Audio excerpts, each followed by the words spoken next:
This is Story Route Zero, a podcast where friends gather to talk of their travels through the good, the bad, the ugly, the funny, and even the confusing worlds encountered in games. We may not always know where we're going, but that's often half the fun.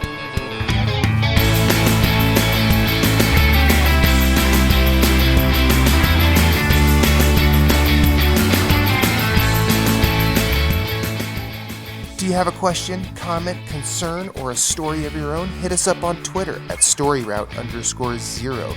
You can email us at storyroute0@gmail.com, and you can find everything we do at storyroute0.com. Let's have a journey.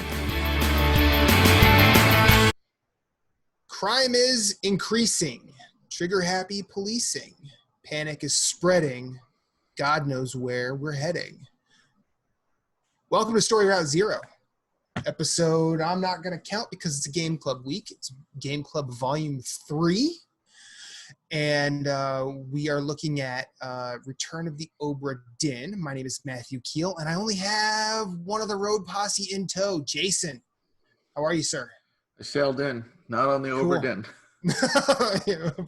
Yeah, because I'd have to talk to you via pocket watch. Or Ouija board. Right. Well, I've got a book. I've got notes. Before we get started, I think we kind of have to. We can't get started without acknowledging the world around us.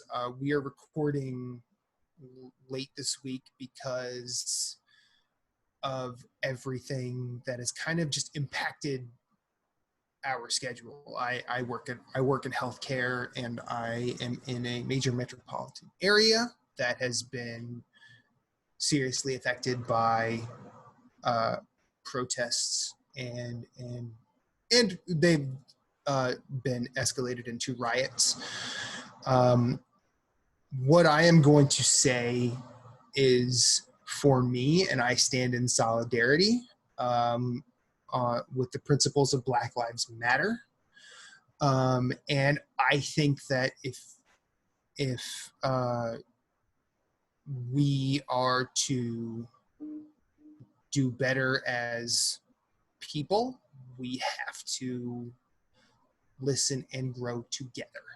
And if I wasn't, an essential worker, I would be out there every single day protesting. I'm not going to help anybody do the work because we all have to do that ourselves.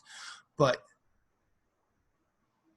start listening, start looking to help. There are plenty of ways, and if you've followed me on Twitter at all the past few days or week at this point, I've posted and reposted places to learn, ways to donate, even if you don't have the money for it.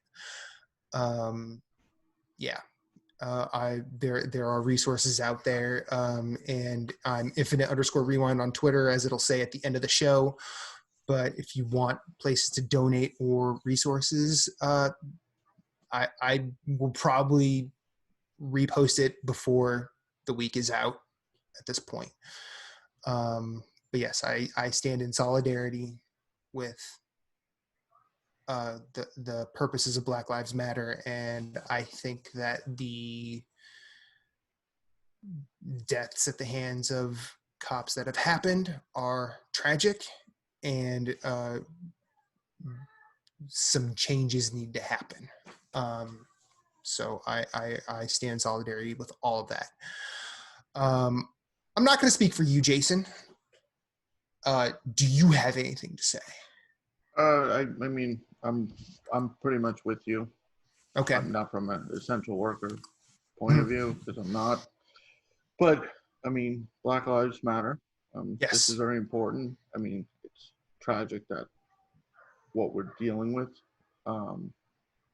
It's terrible what we're dealing with, but yes, we're both here. If anyone wanted to message us, I mean, And there are ways. There's actually a video on YouTube you can watch where all ad revenue goes to support Black Lives Matter. I don't Yes. know it off the top of my head, but you don't have to donate. It's just if you just play it, the Yeah. ad revenue through YouTube is just donated, or whoever Yes. is running it will donate it. But that's Yeah. Like, that's where we. But we don't speak for Moose or Matt or mhm, any of our other guests. They can speak for themselves if they want to, or if they don't. But nothing against anyone who doesn't want to speak about it. That's your mhm, choice. But that's yes. what it is, and this is not a Story Route Zero stance, and that's Yeah. These are Matt and Jason stands, nothing else. Because the Story Route Zero thing, as it is our show title. And we're not like a company per se. And I know that it probably is put in a certain light, considering the four hosts are not people of color. We are all white dudes. But like, much like much like uh much like people of color, we didn't choose our skin, but we can choose how to use it.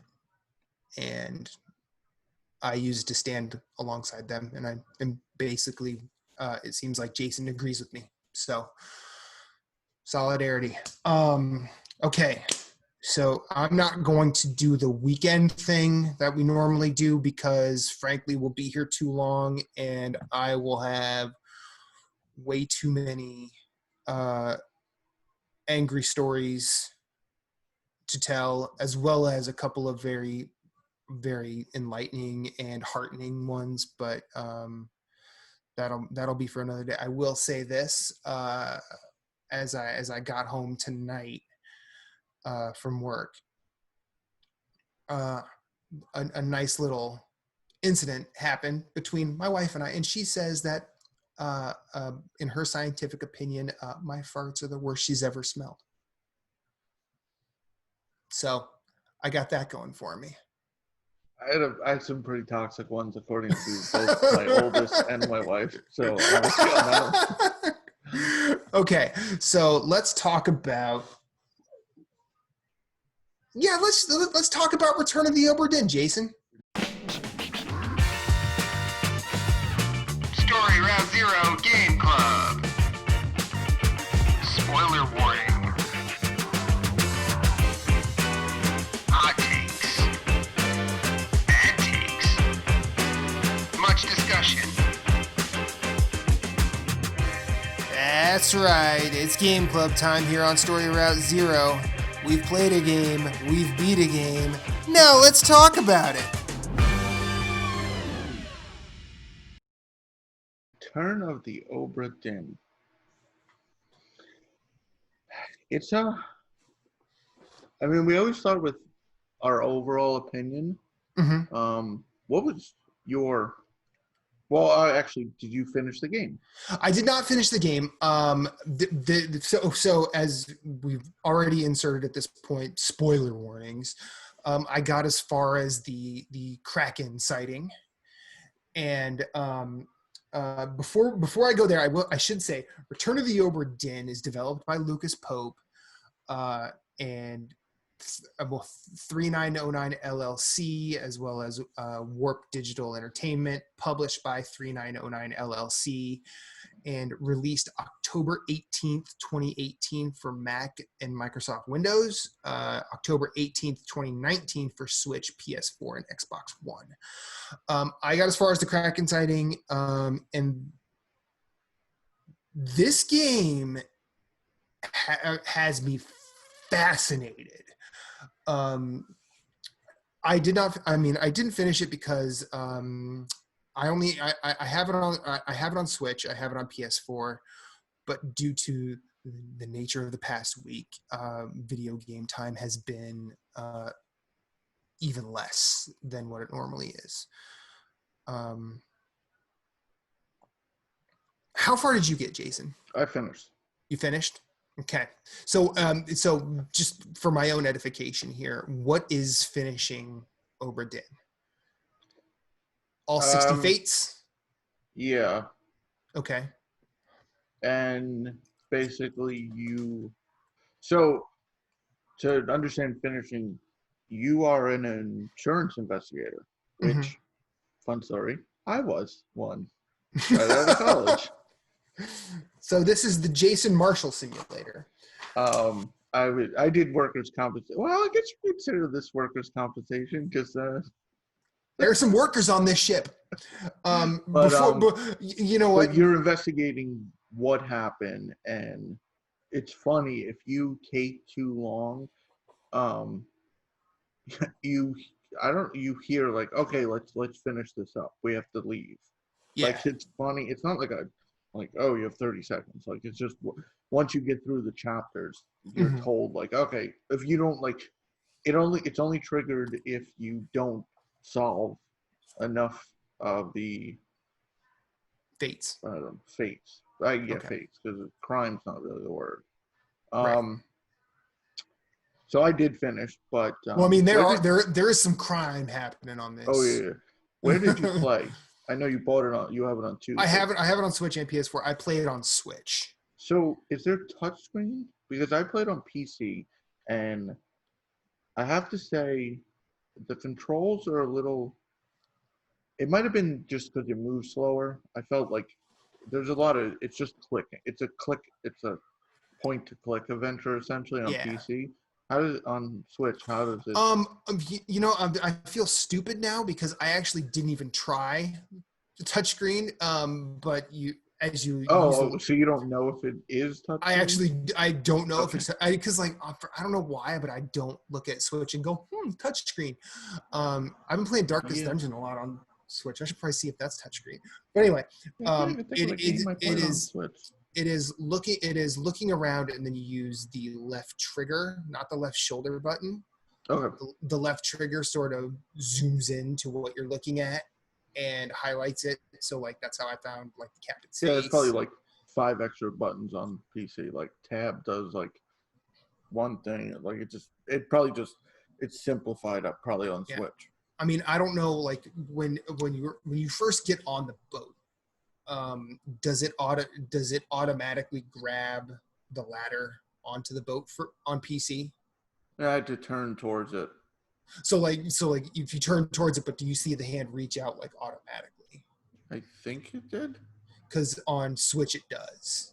Yeah, I think it did. And then you hit A and it just climbs on. At least I think you hit A. Whatever's at the bottom. Switch control backwards. Okay, that is A. And then I had to glance over.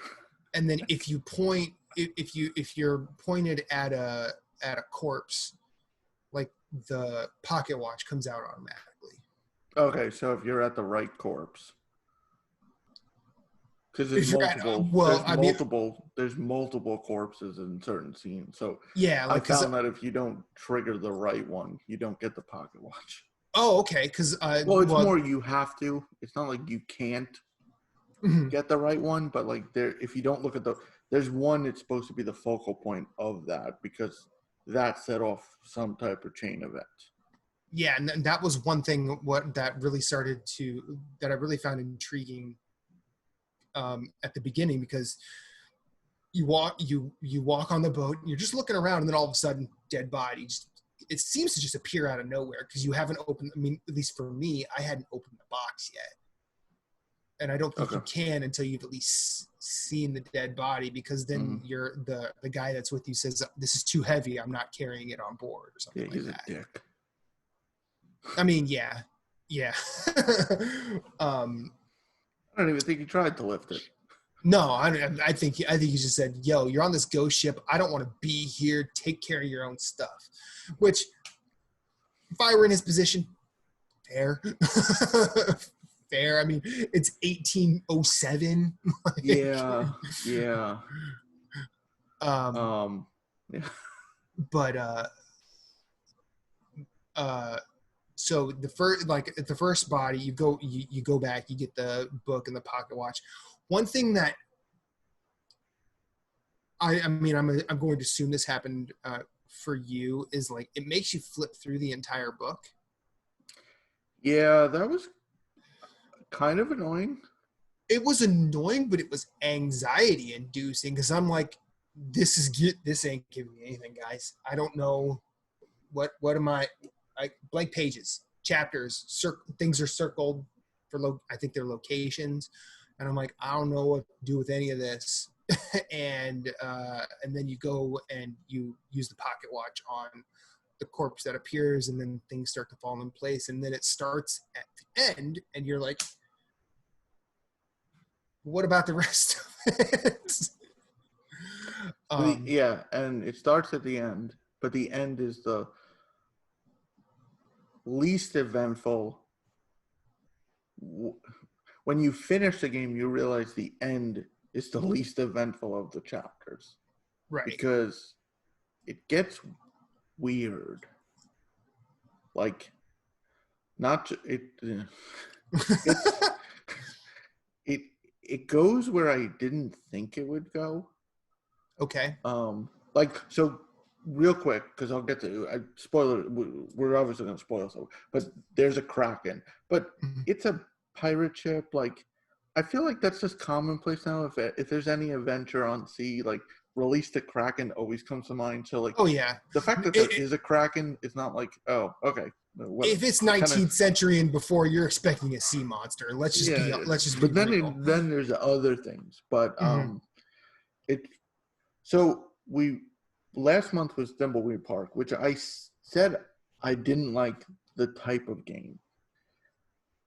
The reason I finished this one versus that, it is point and click in a sense. I mean, you really just click one thing. Mm-hmm. I think because there's no, like, Thimbleweed, you can kind of brute force in a way, like, you just keep talking to people, like, get stuff. Yeah. This requires you to actually solve things. Like, it's kind of like a Sudoku puzzle. Or yes. Sudoku. Yeah. I always get it wrong. And I do it every day. Yeah. I guess I don't look at the page. I mean, this is essentially Slain Sailor Sudoku. This is it's essentially, so for those who haven't played, you're solving this. You're trying to figure out what the hell happened. 57 people went in the ocean. One man leaves. Yeah. Yeah. But it's almost like Clue. Actually, it's more than one. One, yeah, 2, 3, 4. Four lived. Yeah, because you're basically brought onto this empty ship that is just, well, I mean, we didn't really do the story setup, but shit went down on this ship. Yeah, 1802. The ship named the Obra Dinn set out from London for the Orient with over 200 tons of trade and goods. 6 months later, it hadn't met its rendezvous point at the Cape of Good Hope, which I believe is the southernmost tip of Africa. And it was declared lost at sea. October 14th, 1807, Obra Dinn has drifted into port at Falmouth with damaged sails and no visible crew. As an insurance investigator for the East India Company's London office, dispatch immediately to Falmouth, find means to board the ship, and prepare an assessment of the damage. It is not the southern tip, by the way. It is It is on the Atlantic coast near the southern tip, but it's a common misconception according to Wikipedia. This is how we grow as people. It's fitting we started at the end and jumped around because that's what you should expect with the Obra Dinn. You do start in chapter 10 and then you go to chapter 7. So there are no rules. Right. But I think what I think as someone who did not finish it, and we'll go through plot points with you, Jason, because you did. I want to talk about just the general presentation of this game. On the face of it, like the title screen you have behind you, for the audio listeners, he has the title screen behind him. It looks like a Game Boy screen. I think it is often referred to as 1-bit graphics. Now, granted, this is also 1-bit in the presentation of the modern era, very much like Shovel Knight is 16-bit in the presentation of the modern era. Like, I don't think any of your OG Macs could present something as sleek and complex as Obra Dinn, despite the graphics, because like you walk on the ship, you see like the ropes, like swaying in the wind. You're not going to get that on one of those early 80s Macs. But so I think that is like a definite style choice, and I think it plays into when you're looking to identify people, because it's easy to keep things blurred out but still looking like an individual that you see in the various pictures in the book.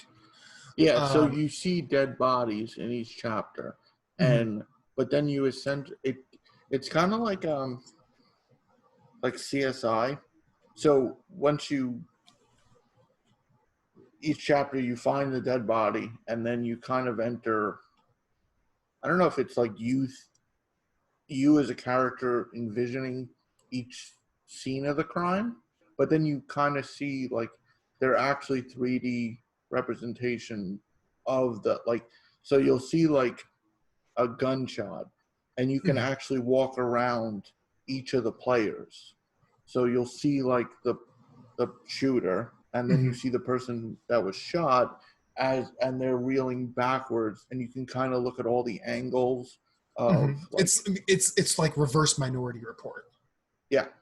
Where you see Tom Cruise, basically flipping through the scene and looking around, except you are sort of in it. And I think it's a really interesting choice, because you can go everywhere in that little scene. Like, you can't just wander the boat, but you can like go say, hey, what's going on back here? And like, I think early on you see someone, it's not the first corpse, it might be the second one you actually see, but you can look around and there's someone it's the captain's quarters, and you see someone trying to jump in and go through the back window. Yep. And you're like, oh, so there's a lot happening here. But I also want to point out the way the scenes, because like this it's fully voice acted, which is I think it's done rather well. But also it takes you like none of the scenes are animated. It takes you completely out of it, like very much like old silent films. Where you just see a black screen with text, and you'll hear it as well. And then as it's sort of pointing you through the players in these particular scenes, it'll show you a box, and then like focus in on that, and then it'll focus in, on specific lines to sort of. It almost works as an interesting distraction, because I found myself like wanting to go right back to those pages and see what I missed, and that becomes an interesting MacGuffin. But yeah, this is a very interesting setup. But let's get into it. So in chapter 10, where you start, but basic gameplay. You see a body in a chapter. You you look at the body. You pull out a compass. Pocket watch. The pocket watch. It does a Wayne's World thing. You go into the scene, and then the scene shows what happened in that particular instance. You'll pull out your journal, which shows the person who there's like crew photos, like there's group there's multiple group shots, and Mhm. it'll basically highlight the person you see, but then it says you're figuring out their fate. So it'll say Yeah. was killed by This unknown soul met. unknown Mhm. method, or I forgot what the Yeah. term was. But and then when you hear the voiceover, you can kind of piece together clues as to who shot who, and sometimes there's times where you're in a chapter and all you know is, okay, they were clearly clubbed to death, but I have Mhm. no idea who this is. Yeah. So you can basically the chapter structure in the game is find that body again, and Okay. you'll go back to your scene. You'll pull out the pocket watch again. So you can So pull the pocket watch out and we'll look at the scenes again. yes, it's like a chapter Okay. select. Okay. So you just have to be at that body. Okay. The first scene we get is you find out it's the captain shoots someone. Mm-hmm. He clubs another. There's a mutiny essentially Yeah. in chapter 10, which is the Mhm. first one you encounter, and then he unfortunately kills himself. Yes. And this is the only time where you're pretty much. This is the easiest fate to figure out. You figure out Yeah. right away this is the captain. Mhm. So then it does make it easier because as you're doing fates, you can later do, okay, this guy, I don't know who he is, but he was killed by the captain. Like, because Yeah. you know who's the other player in the scene. So right from chapter 10, we go to chapter 7. It's weird. It was one of those where you start, you're like, okay, we're at the end, and then we're going to go back to the beginning and figure out how we got to the end. No, we're going to go like to the middle end. Yeah. Yeah. And there's a kraken. Mm-hmm. Oh, we're right in the kraken. He's like, oh, great. There's bodies strung up. All over the place.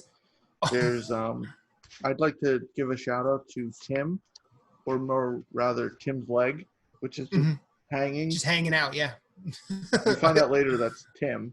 Okay. But it's just a leg. Tim's okay. leg. Not really sure how it just stayed up there. But then, so you see the Kraken, and basically the gameplay loop is identify the players, how they died, and listen to the. But like I said, you don't always. It's easy to tell how they died. That's usually quite obvious. Finding out who they are, you have to piece together. Like you might hear a clue in a sense, and then you realize, oh, that's the person from there, and it's. The only thing I found difficult, because usually my memory is sharp, the names, but then again, this is 1800 East India Company, and I mean, the names were more power. Lucas Pope, like, that's some imagination. Like, it's not like, all right, I'm not saying writing a book's simple, but there's 57 characters he came up with in a game that's under 10 hours. And all of them have their own, like, mini arc. Yeah. There's just so many, like Olis Weotter, Duncan McKay, Miss Jane Bird, Nunzio Pasqua. Nunzio. That's good old Nunzio. Classic Nunzio. Leonard Volkov. Okay. All right. Uncle There's Leonard. Yeah. So should we do it Memento style, where I tell the story from the beginning to the end? You mean end to beginning? Because that's how Memento did it. So I have a fun fact for anyone. So Memento's a movie with Guy Pearce. He wakes up every day. Great movie. It's based on a book. Yeah. Memento. Is it Memento Mori or no? Yeah. Memento Mori, I don't think is the book. I think that's another movie. I could be wrong Yeah. though. I could be No, wrong. okay. But anyway, he only has long-term memory, not short, or is Yeah, it the other way? Yes. he has no short-term memory. So basically, he tattoos his body every Mhm. day, and to remember, like, What shave happened? here, lifts the thing, and there's a clue. But the point is, there's actually a hidden feature on well, back when I had it, it was a DVD.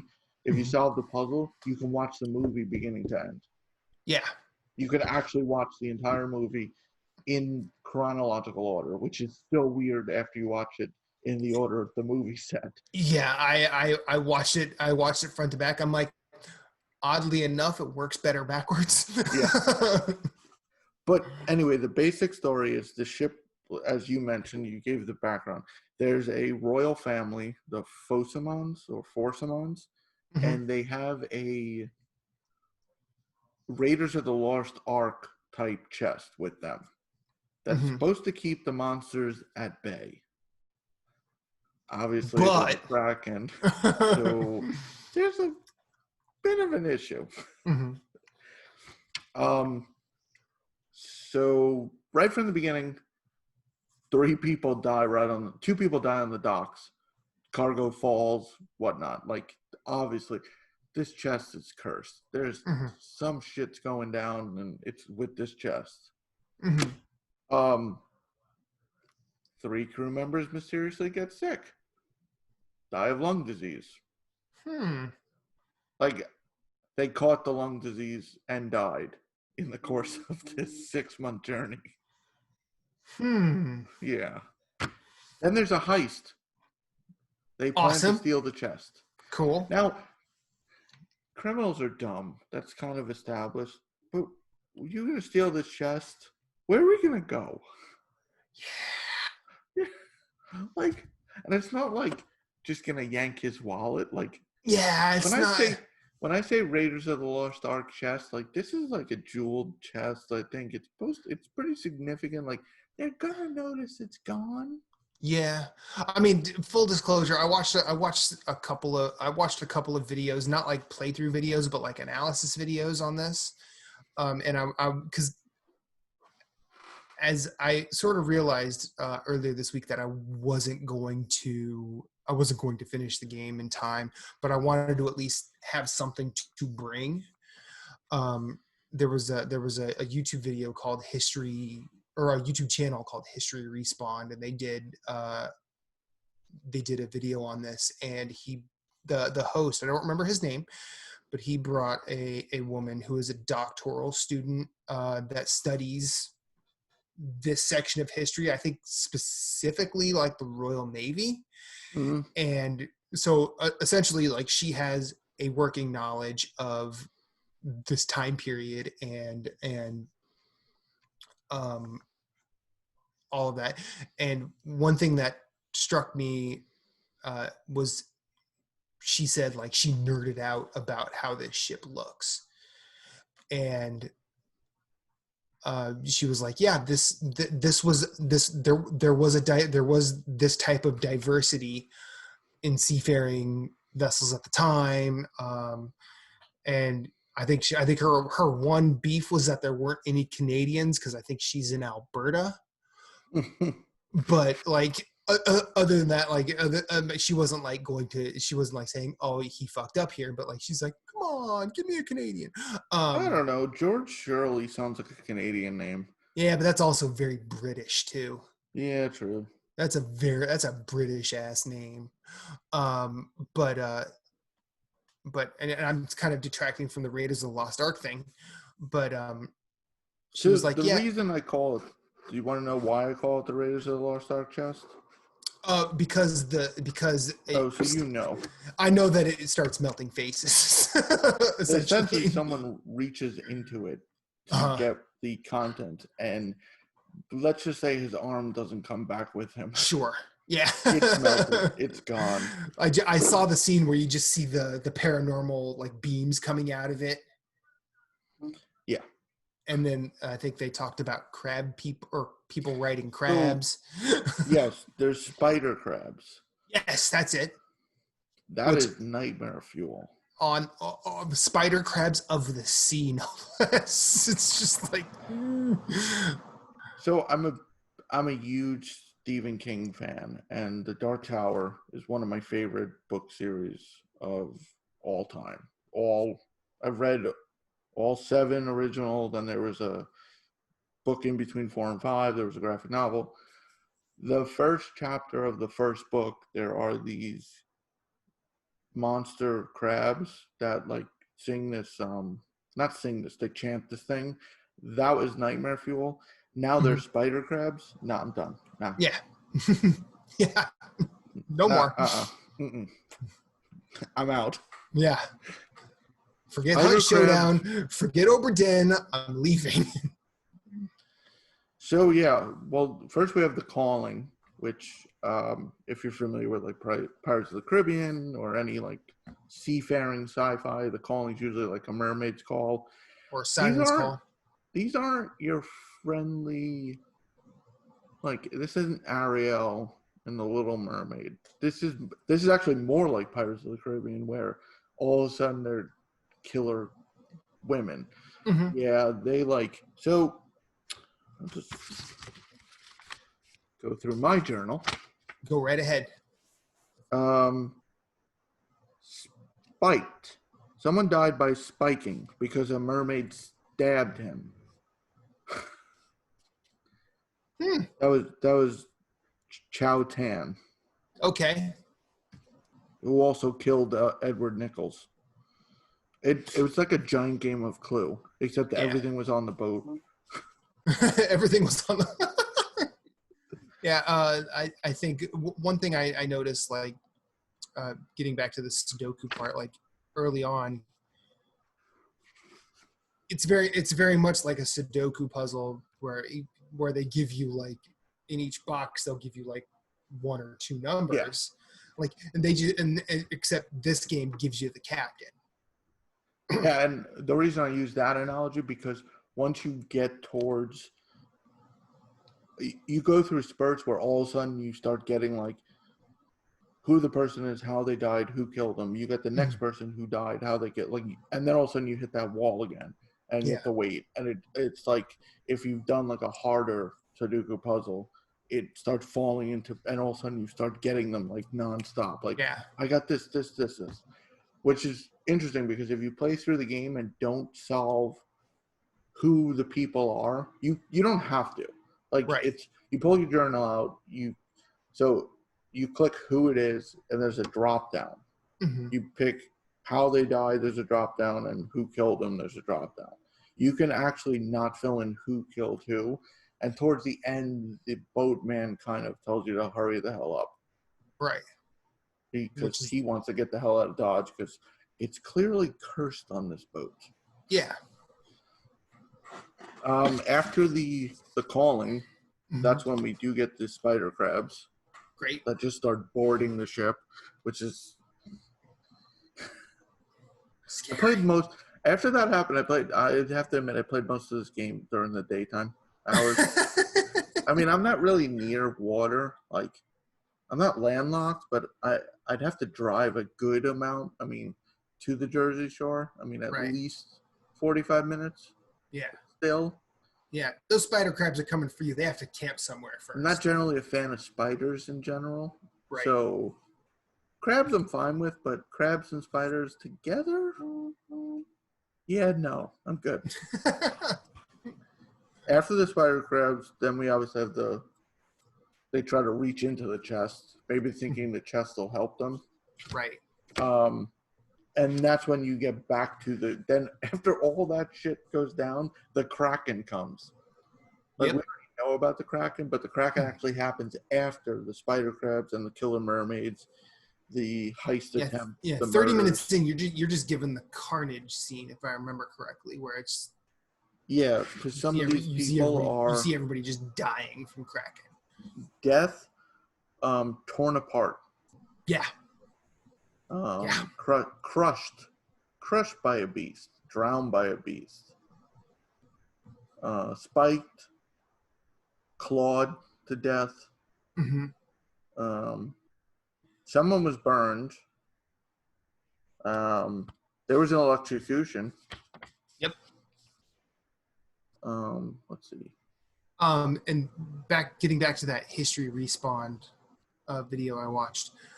The doctoral person, the doctoral student, I guess we can call it.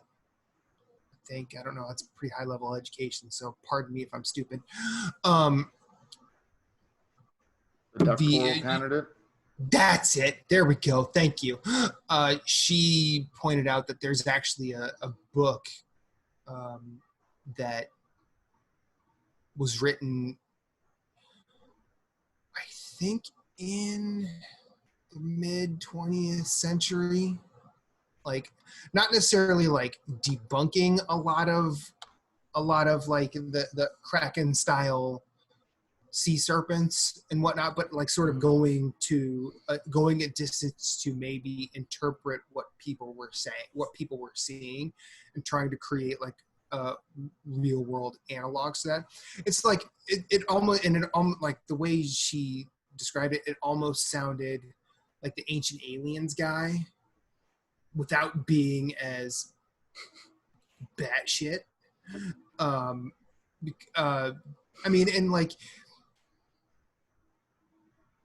and not getting into where the core conceit of Ancient Aliens is problematic, but like instead of, and she's sort of starts saying like maybe instead of like a sea serpent or a kraken, it is actually just a giant squid, which did exist at this point, as far as I know. But then it becomes how giant is giant. Anyway, continue. I actually looked into the Kraken because I was interested. Mm-hmm. It's actually Scandinavian folklore. Okay. I don't know what I expected. I didn't know it would be, but then it makes sense, like Norway and like that kind of makes sense. Yeah. But yeah, it is depicted generally as a giant squid of some kind. Mm-hmm. I mean, obviously, I think my first experience with the Kraken is like Pirates of the Caribbean. Yeah. Release the Kraken. Release the Kraken. I don't remember my first experience with my first exposure to the word Kraken. It wasn't Pirates of the Caribbean. I know that. Or maybe that was the first experience with the word Kraken, because like, you know, I watched 20,000 Leagues Under the Sea, where it's the giant squid going after the Nautilus. Right. Read the book too. But anyway, also in Moby Dick, they mention the Kraken and say it's I'm paraphrasing, that it's probably just a squid. Okay. Yeah, you know what? You're right. There's some line about, the narrator said something about the great Kraken, which is ultimately a squid of some kind, something like that. Yeah, I do remember reading that book in my early teenage years too. So, boy, that was a long time ago. Anyway. But then after the Kraken decimates, somehow doesn't destroy the ship completely. Like, the ship's still sailing. Mm-hmm. This ship was built this is what they built black boxes after. Yeah. Yeah. No, but like in any like sci-fi movie or anything, the Kraken comes, the ships don't survive. Yeah. You end up like over. Jack and Rose clinging to debris and hoping the rescue party comes. And then that brings us to the captain's murder-suicide. Mm-hmm. He does lose his sister, but he takes people with him on his way out. He does lose his sister. No, that's his wife. No, Abigail's his wife. I don't know why I said sister. Because I think the dialogue is, "I killed your brother," or "I shot your brother dead," or something like that. But he does, which brings you back to the first scene where there's still a few crew members left, and he shoots one, he clubs another, and then ultimately just takes his own life. I don't remember what happened because like in that very first scene you see, it's him shooting at two people and one guy coming in the back. He shoots one guy going up the stairs. Right. At first when I first saw that, I thought he was jumping overboard because the way. Yeah. I'm like, this guy's, he's out. He's had enough. So he shoots William Hoskett. He's the first one through the door. Mm-hmm. And then he clubs Lewis Walker. And those are the two he kills. Lewis Walker's the guy in the back, right? The guy coming in the back. Lewis Walker's the guy after the... So there's two guys that come in. Yeah. When you first start, you see someone shoot someone, and there's another man with him. I believe Lewis is the second man, because then the next scene, you see the club. Yeah. Like, it's like, it caught it in slow motion. He, like, bounced that pole off his skull. Yeah. He ain't getting up after that. I mean, I was just like, this captain's pretty agile. Good for him. Just switching between weapons. It's weird, because I knew of the game when it came out. It didn't really pique my interest. But I didn't know all the not sci-fi, but like, I mean, it fits because it's like seafaring, like the mermaids that are killed. Yeah. Like, nothing like seems out of place, but I don't think I knew any of, like, I knew there was like a mystery, but I went in and I thought like, oh, you're just trying to figure out the murder. You're trying to figure out 57 murders. Or 57 deaths. Well, 53. 4 people Right. did live. I think it's 4. Yeah, and then one Emily of them, Jackson, Miss Jane Bird. if I remember, based on one of the videos I watched, which I think this was Mark Brown from Game Maker's Toolkit. He's like, yeah, one guy got here and he sends you the pocket watch. Yeah, obviously someone was alive. He's like, and I'm wondering, like, how did this guy know that? I mean, what did this guy use the pocket watch for? Is that why he left? And I'm, and I, as someone who knows that but hadn't played it all the way through, I'm kind of interested to explore all that too.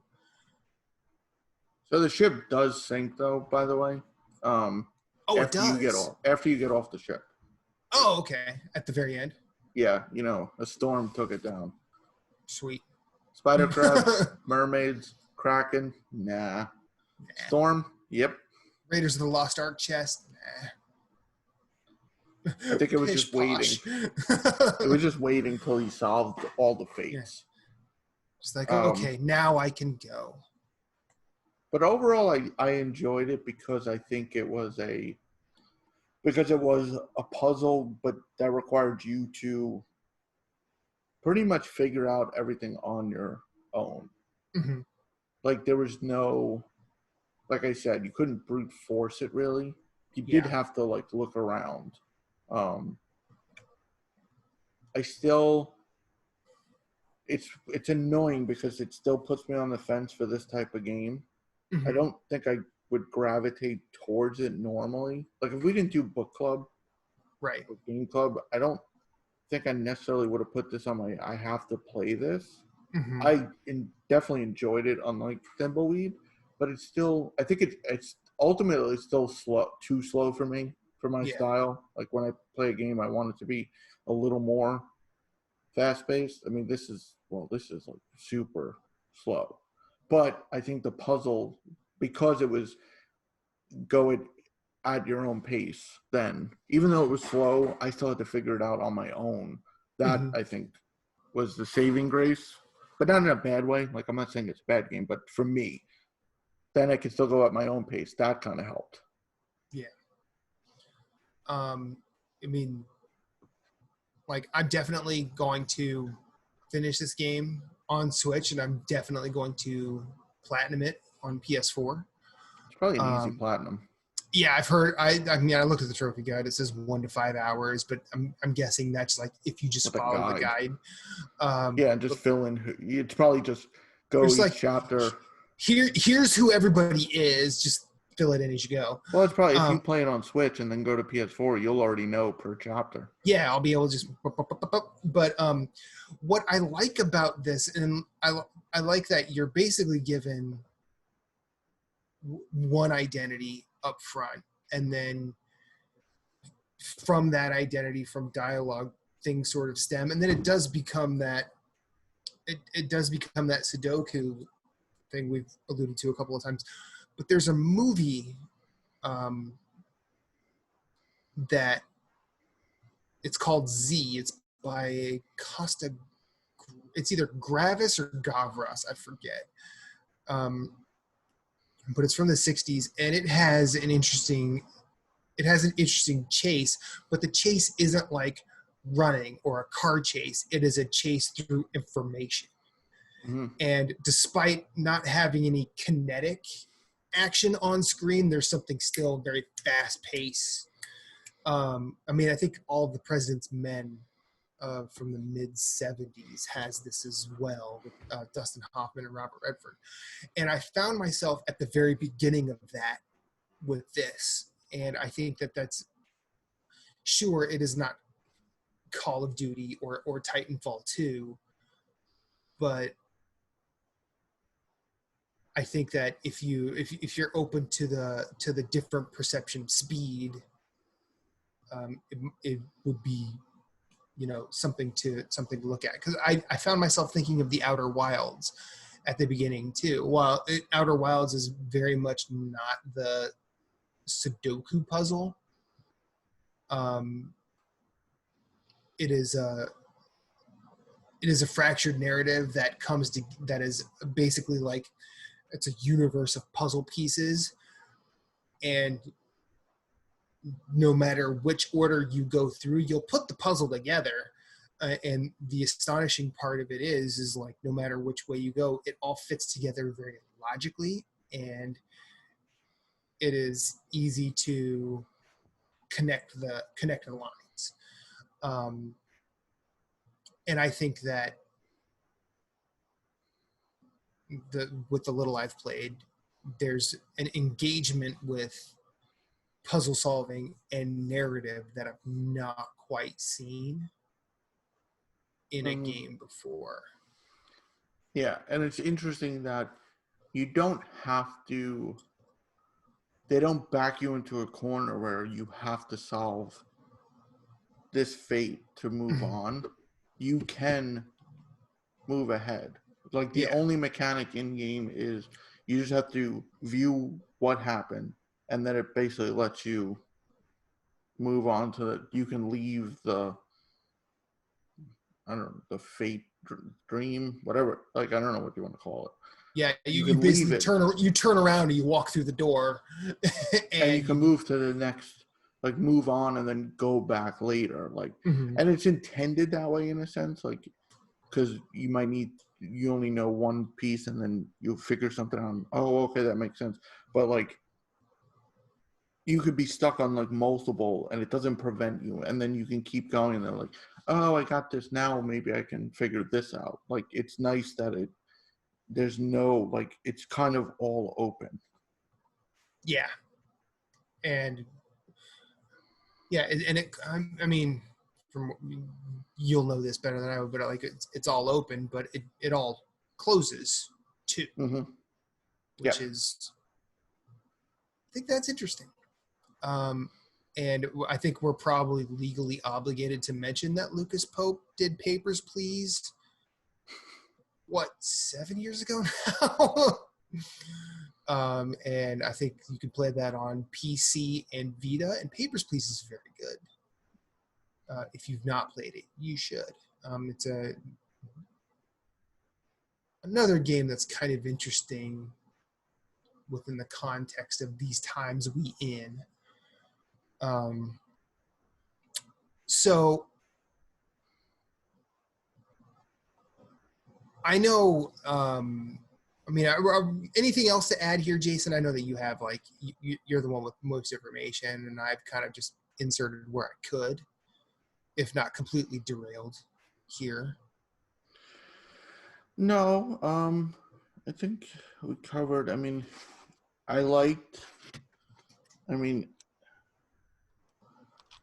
it was interesting, like I said, he had so many characters, and they weren't just, he could have like killed off 20 of them by the Kraken just by swatting them, but it's like, you actually saw the effect of like this guy was speared, and then this guy ran for, I guess, cover, and then he ended up falling over or dragged Mhm. under, and he was drowned. Like, I think he did so much with such a little space, in a sense. I mean, Mhm. yeah, it's a video game logic, but it's all on this ship, and like all this took place, and it was really cool fleshing out the details, how it all came to a head. And Yeah. And I oh, go ahead. no, it was just really cool going through. Like, I wanted to solve all the fates. Okay. And did you play it on PC? Yeah. Okay. Um, I think one thing there was one, I don't remember the name of the video, but there was a video I watched about how this game tackles narrative. I don't remember off the top of my head, but it was basically the person hosting this stated that, like, very rarely do you get. And the reason I'm referencing this is because it ties into something I've said either here or on Nerds Gone Rogue or maybe even Platinum Achievements when I was on those shows. That, like, I don't think game stories are great. Mm-hmm. I think that if you were to read a story of any game as it is, like, not like, not like ancillarily add to a game to flesh it out into a novel, but if you were to just read, like, for instance, a lot of people talk about the original Last of Us. If you were to read the book that is The Last of Us, it would not be very good. And I think that from what I know about this game, especially as someone who's only engaged with it for an hour tops, I can tell a lot more of the narrative buffalo, as it were, is being used here. Because each character has a name, and and has a story. It's, and like you just said so eloquently, like, he doesn't just swipe 30 people away with the Kraken.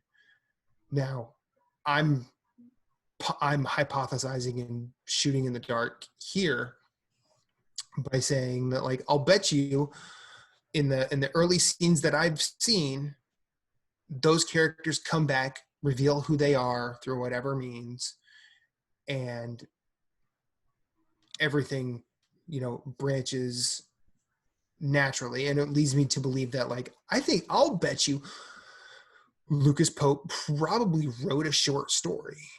I was just gonna say that, like, I'm glad we're on the same. Like, I'm curious, did he write like a short story / novel, and then, because the way it is, me and you could both write not a book necessarily, but definitely a story, and fill in with the bait, because there's no, you can imagine anything. Like, chapter 10, the captain kills the two guys and then takes his own life, but you could fill in all the details. Mm-hmm. Like, the Kraken comes, crushes this guy, but like, the player can fill in exactly the order. Like, there's no, it had to have happened this, except the fate of the characters. We don't know exactly, like, what brought us to that point. Right. So we don't know. I'm We don't know minute by. If he wrote a script out of some, I mean, I'm sure he did, and then basically strategically took pieces of it away to keep it like a mystery. Yeah. And maybe to help let the player decide, oh, so it played out this way, and then he got stabbed, and then this guy got torn apart. Mm-hmm. And I think that this is a very, very interesting way to look at a story through a video game. And I think that and I choose those words because I think that it probably has to be that this story existed somehow, and then and then Lucas Pope basically he basically deconstructed it as a video game. And I think Right, because like you said, if you were to turn Last of Us into a novel, we know everything that happens in each chapter, but it would probably not be well written at all. Right. Without the, like, I think Last of Us story is, don't get me wrong, I think the story's great. I really enjoyed it, but I think it also had the aid of the gameplay, the cutscenes, everything. Like, I think if you just took the dialogue portion out, it wouldn't. Or if you just took the narrative. In Obra Dinn, if you just took that stuff out, you essentially just have bullet points. So you don't have. So he obviously took the stuff out. Or we could be completely wrong, and he just wrote each chapter as a mystery one by one and has no idea what happened, which would be awesome too. Which is like, that I'm okay with that outcome as well. And I, as someone who looks forward to finishing this game, I thank you, Lucas Pope, for this game because frankly, I think of it as a game I needed. Like, I heard about it, and when it came out in 2018, I think I heard about it on the Giant Bombcast. I'm almost positive it was Ben Pack that talked about it first on that show. And when he was talking about it, I was already fascinated. And then I'm thinking at the very end of his little spiel about it, he's like, oh yeah, and this is by the guy that did Papers, Please. And when he said Papers, Please, I'm like, oh, he did another game? I gotta play this game. Where's it at? And then I found out that it was only on PC, and then I didn't have a PC to play it. Or at least I didn't try it on my Mac. And then I found out it was coming to console. I'm like, cool, I'll wait for it there. And here we are now. And I think it's one of those games, and I think there's plenty of games like this, but even if you were to listen to this episode, if you're listening now to what I'm saying, you still can play it because the puzzle is what's great about the gameplay. Like, I think but I feel like but I think that's unfair because I feel a lot of games, even if you know the ending, playing them is just, it's not like a movie. right. Like a movie, if you know the plot point, it's kind of like, why would I bother watching it? Because you kind of already know, unless you were interested in the how. But like in a game, though, especially like this is obviously a short game. But if I told you the ending of The Witcher 3, I mean that could be very long for some people. Obviously, there's stuff I'm not going to be able to cover in a couple sentences. But I think with this, in this instance, the figuring out the fates, how like you figure them out, what's drawing about the gameplay. Yeah. Me telling you how that Peter Milroy exploded, you kind of want to figure out, how did Peter Milroy explode? Yeah, how do you get to that? Like just me, like I said, me telling you that Lewis Walker was clubbed to death by the captain. Like, well, that's a bad example because you know that in the beginning. But you get my point. Like, even knowing, you still want to, it's getting to the point. Like, for some, like, the story they might not even care. It's doing the puzzle. Well, yeah, I mean, it's almost like if I tell you, if I were to break down the plot points of a game like Dark Souls, that doesn't tell you anything. No. I mean, it doesn't tell you anything about that game. If I break down the story beats that I know in Return of the Obra Dinn, it tells you the story, but this game, more so than most, is about it's about the how. It's about solving the puzzle. It's about it's about that slain sailor Sudoku, where you're like, okay, the captain did this to this guy and this to this guy, but like, and then you're also left wondering, but I know that so many people are else, what happened to them? Mm-hmm. And I think this, in a weird way, the story serves the gameplay, and the gameplay serves the story in a yin yang you don't always see in games. And I'm pretty sure I've said this before this episode. That's fascinating. Mm-hmm. And and I think it sort of illuminates games as an artistic medium of sorts. Did we just decide that games are art right now? But yeah, no, you're like, because I mean, we did Thimbleweed Park, and I think if you know the ending to that, it kind of takes away from some of it, because it's not, because like I said, if you tried hard enough, you can brute force your way through Thimbleweed. Definitely. Basically just exhaust every option possible and then move on in the scene.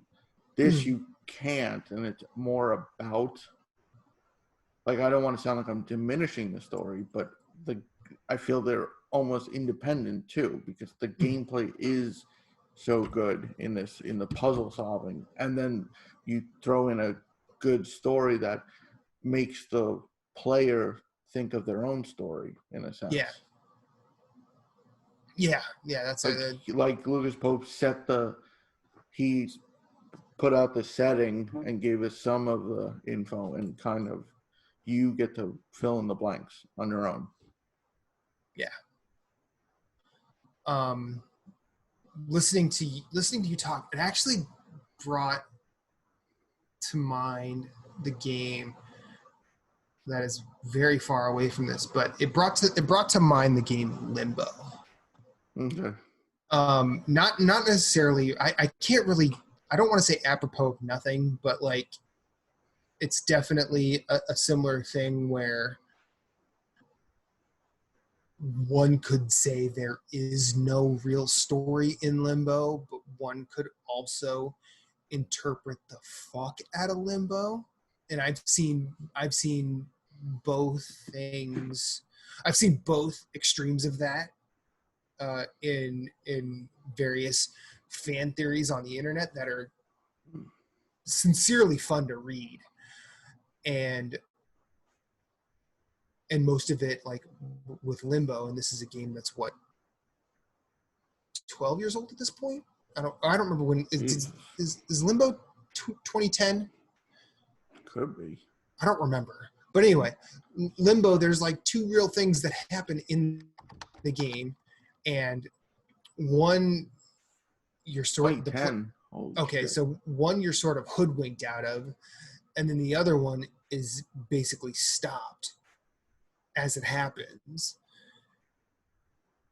And it's so abstract to the point where it's anything is possible. Whereas here, you're given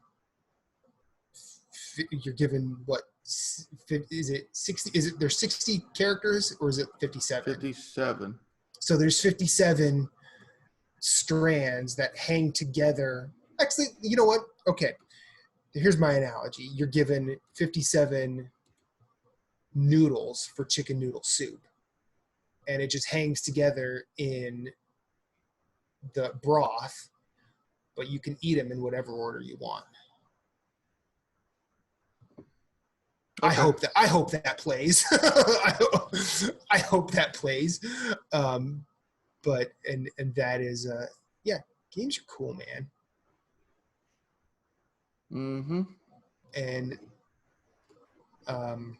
so do we want to? So I think we've sufficiently discussed this. It sucks that I think full disclosure, and I don't care if he gets angry with me.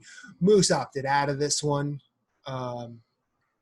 He said that he was just not in the mood to play a walking simulator after Thimbleweed Park, and that's fine. Phillips had personal obligations, so he wasn't able to make tonight. but I do know that Phillips is a champion of this game, and he was actually pretty much the confirmation of me playing this game, because he's like, dude, this is your shit. Yeah, we'll definitely get his opinion for our next episode. We'll get a condensed version of what he thought of the game. But so, do we want to talk about what our next game is right here? Yeah, we've basically decided, right? Yep. I'm not crazy. Okay, Nope. so I started playing it, so we better have decided. Oh, geez. Okay, good. It is Phantom Doctrine. Normally, at this point in the episode, I know who has developed it, who has published it, but I don't have that in front of me because shit's crazy out here, y'all. So it'll be the first week in July, and that 5th? And that is, it is July 5th. We will be talking about, July 6th. 6th. July 6th, we will be talking about Phantom Doctrine, which is an XCOM-ish game, if I remember correctly. Yes, it's essentially XCOM set in the Cold War. Yeah, so Cold War XCOM Phantom Doctrine is our next game. Play along with us. And if you feel like it, submit some thoughts, questions, or whatever you feel like. Jason. Yeah, I have to do it? This has been fun. Neither of us are moose. Okay, good. So you're going to ask me to do it. So I am going to say, I'm going to say Black Lives Matter, and be kind to each other out there. I could agree with that. All right.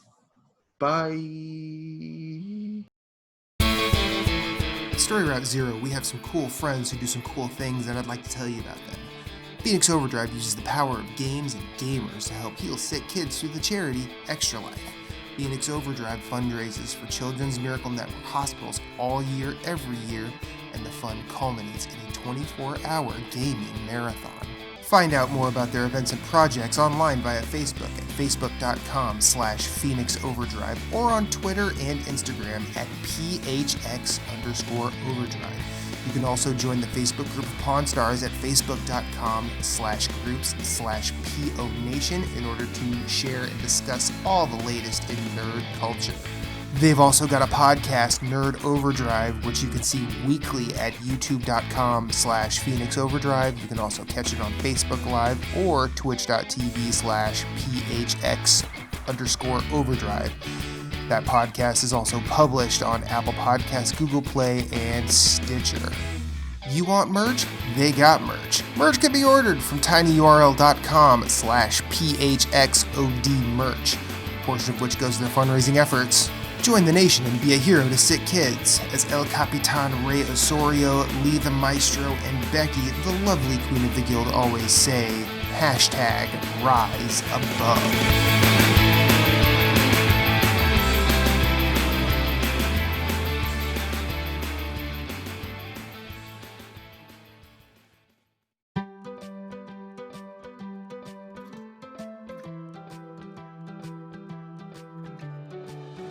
This has been an episode of Story Route Zero.